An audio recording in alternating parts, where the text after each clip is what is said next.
Quddiem l-investiment f'ambjent isbaħ fl-iskejjel għall-kap tal-Oppożizzjoni Bernard Grech ingħatat biss laqgħa żeba' għall-kelliem tiegħu fuq l-edukazzjoni Grech juża l-metafori.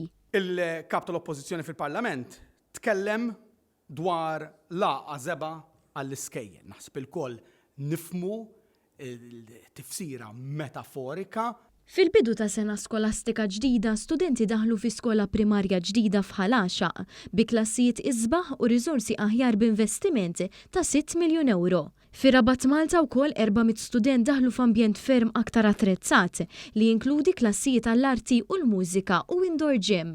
Dan minn barra l-investiment sabiħ fin-nadur li flimkien mal-Prim Ministru żaritu l-President tal-Kummissjoni Ewropea Ursula von der Leyen li wkoll faħret ix-xogħlijiet għall-ambjent li jipprepara futur sabiħ għat-tfal.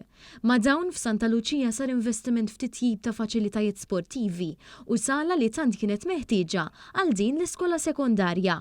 Fil-budget imbagħad ħabbar iżjed rinnovar ta' skejjel fosthom anke dik primarja f'San George ħall-Qormi. Quddiem dan kollu Justin Xkembri baqa' jinsisti mal-metafora ta' Bernard Grech. Il-kap tal-Oppożizzjoni uża espressjoni tal-laqgħa żeba' b'referenza għar-rinnovar. Taqbel miegħu. 100%. Fil-konferenza tal-aħbarijiet Justin Xkembri evidentament kien urtat bil-mistoqsijiet tal-ġurnalisti u spiċċa jqum u jxejjer idejh biex imbagħad sabna barra d-dar ċentrali u beda jfaħħar lil Lorenz Gonzi u jitkellem dwar il-passat. Aħna qegħdin nitkellmu fuq il-passat li għamilna. Imbagħad għalaq l-intervent tiegħu bħala l-bniedem li jrid isir Ministru. Ministru prospettiv jekk inkun tal-Edukazzjoni.